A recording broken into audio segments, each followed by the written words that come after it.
بسم اللہ الرحمن الرحیم۔ ہمارا کورس کا پہلا آج دن ہے۔ سیشن کا نام ہے ویژن، اور اس کورس کا نام ہے انلاکنگ دا سیرہ آف پروفیٹ محمد صلی اللہ علیہ وآلہ وسلم۔ تو ایک ریویو کر لیتے ہیں۔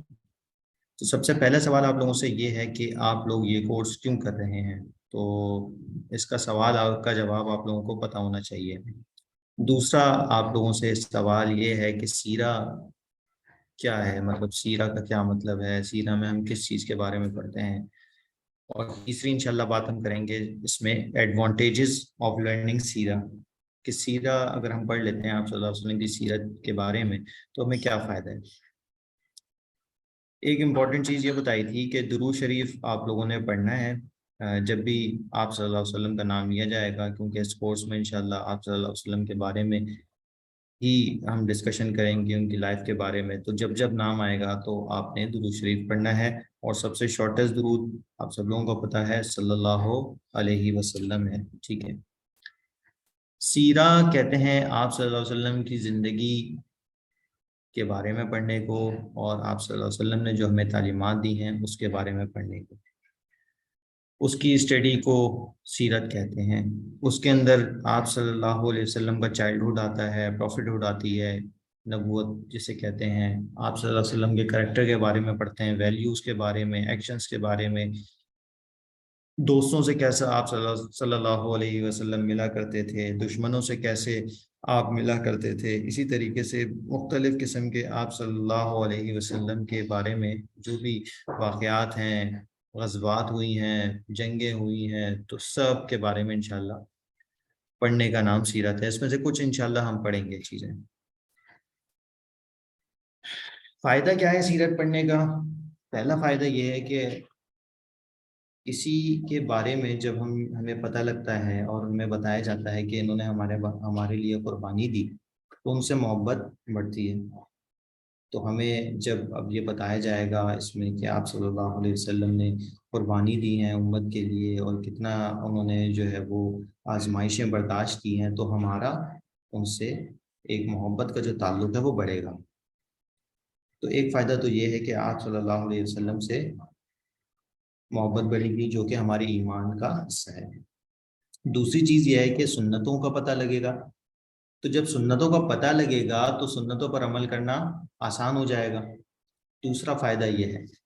پھر یہ سوال ہو سکتا ہے کسی بچے کا کہ سنت پر عمل کرنے کا کیا فائدہ ہے؟ تو سنت پر عمل کرنے کا فائدہ قرآن نے ہمیں بتایا ہے کہ من یطیع اللہ ورسولہ فقد فاز فوزا عظیما، کہ جس نے اللہ تعالیٰ کو فالو کیا اور اللہ کے نبی کو، اللہ کے رسول کو یعنی کہ محمد صلی اللہ علیہ وسلم کو فالو کیا، فقط فاز فوزا عظیما، تو وہ سکسیسفل ہو گیا۔ تو ہر کوئی سکسیسفل بننا چاہتا ہے، تو اگر کوئی سکسیسفل بننا چاہتا ہے اور کوئی کامیاب بننا چاہتا ہے تو اس کو یہی طریقہ ہے جو ہمیں قرآن نے بتایا کہ اللہ کو فالو کرنا اور اللہ کے نبی صلی اللہ علیہ وسلم کو فالو کرنا۔ تو یہاں تک تو بات ہو گئی جو ایک انٹروڈکٹری لیول کی بات تھی۔ اب ہم بات کرتے ہیں آپ صلی اللہ علیہ وسلم کے بارے میں۔ تو سب سے پہلے آپ صلی اللہ علیہ وسلم پیدائشی یتیم تھے، یعنی کہ جب آپ اس دنیا میں آئے تو ان کے والد کا انتقال ہو چکا تھا آپ کی پیدائش سے پہلے، ٹھیک ہے۔ تو بائی برتھ آرفن تھے آپ صلی اللہ علیہ وسلم۔ دوسری چیز، جب آپ صلی اللہ علیہ وسلم کے والد نہیں تھے تو ان کی اپ برنگنگ یعنی کہ تربیت اور کس نے کی، کس کے جو ہے وہ کسٹڈی میں رہے، تو سب سے پہلے تو ان کی والدہ بی بی آمنہ ان کی کسٹڈی میں رہے۔ اس کے بعد اپنے گرینڈ فادر یعنی کہ دادا عبد المطلب کی کسٹڈی میں رہے، اور پھر اس کے بعد وہ حضرت ابو طالب کی کسٹڈی میں رہے۔ صحیح ہے؟ ایک منٹ جی۔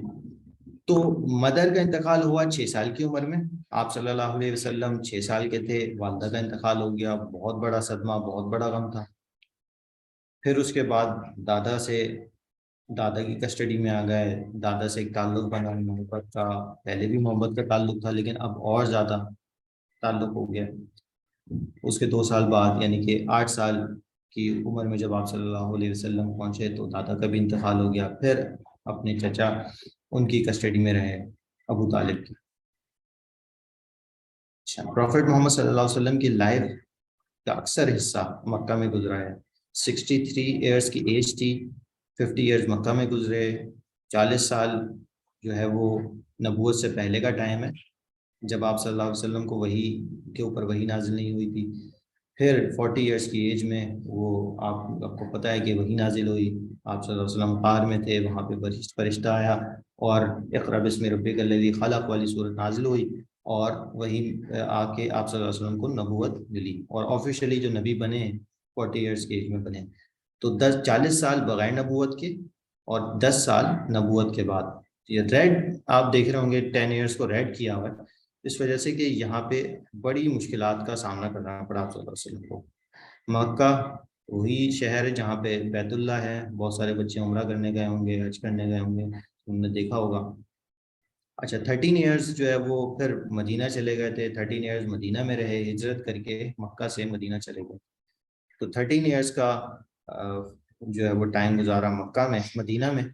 تو ٹوٹل ایج جو ہے آپ صلی اللہ علیہ وسلم کی 63 ایئرس ہے۔ مدینہ جہاں پہ مسجد نبوی ہے، آپ صلی اللہ علیہ وسلم وہاں پہ 13 سال رہے ہیں۔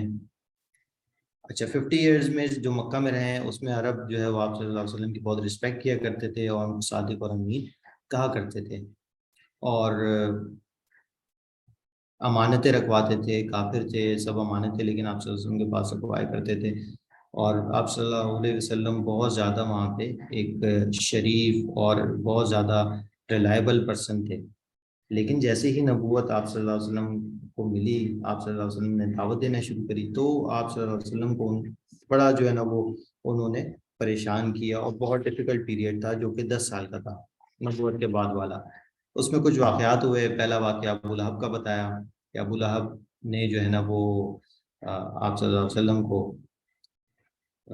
برا بلا کہا، اور پھر اس کے اوپر سورہ لہب نازل ہوئی۔ تو پہلے تو پورا عرب عزت کرتا تھا، اب جو ہے وہ آپ کے بلڈ ریلیٹیوز بھی جو ہیں وہ بلڈ ریلیٹیوز بھی آپ کے خلاف ہو گئے۔ دوسرا انسیڈنٹ طائف کا انسیڈنٹ، جس پہ ہم نے بات کی تھی کلاس میں۔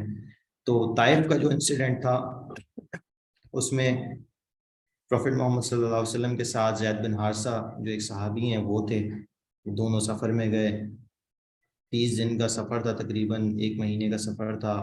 طائف ایک سٹی کا نام ہے، مکہ سے کچھ دور ہے، وہاں پہ جاتے جاتے مختلف قبیلے علاقے آتے ہیں، ان سے ملتے ہوئے ملاقاتیں کرتے ہوئے دین کی دعوت دیتے ہوئے آپ صلی اللہ علیہ وسلم تشریف لے گئے۔ تو وہاں پہ جیسے کہ اگر آپ کوئی لاہور سے کراچی ٹریول کر رہا ہو، کراچی سے لاہور ٹریول کر رہا ہو، تو بیچ میں آپ کا بہاولپور آئے گا، ملتان آئے گا، اس طریقے سے اور بھی سٹیز آتی رہیں گی۔ تو اگر کوئی وہاں پہ اسٹے کرتے رہے تو لاہور پہنچنے میں ٹائم لگے گا۔ اسی طریقے سے مکہ سے طائف پہنچنے میں ایک ٹائم اس وجہ سے لگا کہ آپ صلی اللہ علیہ وسلم مختلف علاقوں سے ان سے ملتے ہوئے دین کی دعوت دیتے ہوئے تشریف لے جا رہے تھے۔ طائف میں کے سفر میں ایک بندہ بھی مسلمان نہیں ہوا، جبکہ آپ صلی اللہ علیہ وسلم سب سے ملے ہیں۔ جب طائف پہنچے وہاں پہ آپ صلی اللہ علیہ وسلم کے ریلیٹیوز ایکسپیکٹیشنز یہ تھی کہ وہ آپ کو اکوموڈیٹ کریں گے وہاں پہ، اچھا کھانے کے حوالے سے کچھ مطلب سفر کر کے آئے ہیں تو آرام کا خیال کرتے ہوئے ان کو پہلے آرام کروائیں گے، اور پھر جو ہے نا ان کی تھوڑی خدمت کریں گے، بھلے اسلام نہ بھی لائیں لیکن ایک مہمان نوازی کا تو کچھ نہ کچھ معاملہ کریں گے۔ لیکن جب آپ صلی اللہ علیہ وسلم وہاں پہ تشریف لے گئے، انہوں نے پوچھا کیوں آئے ہیں، جب بتایا گیا کہ دین کی دعوت کے لیے، تو لڑکوں نے جو لڑکے تھے انہوں نے ہوٹنگ شروع کی اور پتھر مارنا شروع کیے، اور آپ صلی اللہ علیہ وسلم اس جگہ سے پتھر جب مار رہے تھے تو زید بن حارثہ ان کے گرد گھوم رہے تھے کہ پتھر مجھے لگ جائے، آپ صلی اللہ علیہ وسلم بچ جائیں۔ جب وہ آگے جانا شروع ہوئے، مطلب پتھر مار رہے تھے، تو آپ صلی اللہ علیہ وسلم آگے تشریف لے جا رہے تھے، آگے تشریف لے جا رہے تھے، تو یہاں تک کہ طائف سے باہر نکل گئے تو پتھر اتنی زور سے، اتنے پریشر سے لگ رہے تھے کہ وہ آپ صلی اللہ علیہ وسلم کی اسکن پہ لگا۔ اسکن، آپ سوچیں نا اگر کوئی پتھر تھرو کرے آپ کو تو آپ کے جب لگے گا تو ہلکے سے لگے گا، اور سوچیں کتنی زور سے کوئی تھرو کرے گا کہ پتھر لگے اور خون نکل جائے، اور اتنے پتھر لگیں گے، کتنے پتھر لگیں گے کہ وہ بہت سارے زخم بنے اور اس میں سے خون نکلنا شروع ہو، اور اتنے پریشر سے اتنے سارے پتھر لگیں کہ خون کا فلو ہوتے ہوتے ہوتے پوری باڈی سے ہوتے ہوئے جوتوں میں پہنچ جائے. اس کو ذرا امیجن کریں آپ لوگ کہ کیسے جو ہے نا وہ ٹائم ہوگا, کتنی زور سے پتھر لگ رہے ہوں گے, کتنا پینفل ہوتا ہوگا وہ معاملہ. تو باہر آپ صلی اللہ علیہ وسلم کے پاس فرشتہ آیا, اس نے جو ملک الجبال اور جبریل علیہ السلام دونوں آئے, یعنی کہ پہاڑوں کا فرشتہ اللہ تعالیٰ کی طرف سے ڈیتھ وارنٹ لے کے آئے کہ بتائیں اب جو ہے نا ان کو دو وادیوں کے درمیان, دو پہاڑوں کے درمیان, یہ پوری وادی تھی طائف کی, تو ہم دونوں پہاڑوں کو ملا دیتے, ان کی کہانی آج ہی ختم ہو جائے گی. لیکن آپ صلی اللہ علیہ وسلم نے شفقت کا معاملہ فرمایا اور صبر کیا, کہا کہ نہیں ہو سکتا ہے ان کے آگے والی نسلوں میں سے مسلمان ہو جائیں. پھر انہیں نسلوں میں سے آگے ایک محمد بن قاسم رحمۃ اللہ علیہ پیدا ہوئے, جنہوں نے سندھ میں جو ہے وہ اسلام لے کے آئے, اور وہ کمانڈر تھے. انہوں نے جو ہے نا وہ سندھ فتح کیا اور وہاں سے پورا اسلام ہندوستان, پاکستان, ادھر ادھر ساری جگہ پہ پھیلا ہے. مائگریشن کا بھی ایک واقعہ ہے کہ ہجرت جو ہوئی ہے مکہ سے مدینہ, جب بہت زیادہ ٹف ہو گئے حالات, تو آپ صلی اللہ علیہ وسلم کو اللہ تعالیٰ کی طرف سے یہ حکم آیا کہ اب مدینہ آپ ہجرت کر جائیں.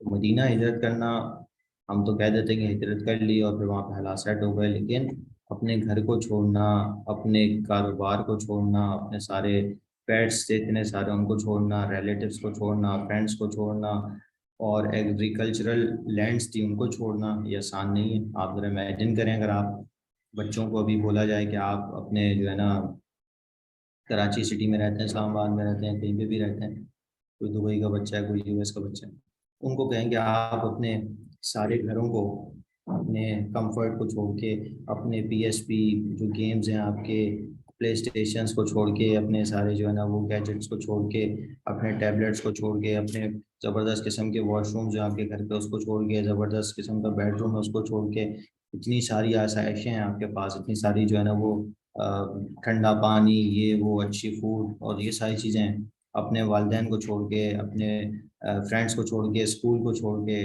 اور جو آپ لوگ گیمز اسپورٹس کرتے ہیں, فٹ بال, یہ ساکر وغیرہ سب چھوڑ کے آپ کو ایک جا کے گاؤں میں رہنا ہے, جہاں پہ آپ کے کوئی سامان لے جا نہیں سکتے, وہاں پہ آپ کو کوئی دوست نہیں ہے, نہ آپ کے ریلیٹیوز ہیں, نہ فرینڈز ہیں, کچھ بھی نہیں ہے, نہ آپ کے پاس پیسے ہیں.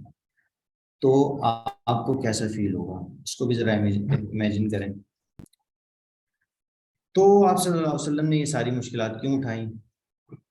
یہ ساری مشکلات آپ صلی اللہ علیہ وسلم نے اس لیے اٹھائیں کہ آپ کے سامنے ایک بہت بڑا ویژن تھا جو اللہ تعالیٰ کی طرف سے تھا, اور وہ ویژن یہ تھا کہ آپ صلی اللہ علیہ وسلم کو پوری دنیا میں اسلام کو نافذ کرنا تھا, پوری دنیا میں اسلام کی دعوت کو پھیلانا تھا, اسلام کو عام کرنا تھا. آج ہم جو سارے مسلمان ہیں, اسی وجہ سے مسلمان ہیں کہ آپ صلی اللہ علیہ وسلم نے اتنی مشقتیں اٹھائیں, اتنی ڈیفیکلٹیز اٹھائیں, اتنی پریشانیاں اٹھائیں, اور ہم تک دین پہنچانے کے لیے آپ صلی اللہ علیہ وسلم نے اور ان کی ٹیم نے, یعنی کہ صحابہ کرام نے کتنی مشکلات اٹھائی ہیں. حضرت بلال رضی اللہ عنہ کا واقعہ ہے, اسی طریقے سے حضرت خبیب بن ارد کا واقعہ ہے, اتنے سارے واقعات ہیں ہمارے پاس.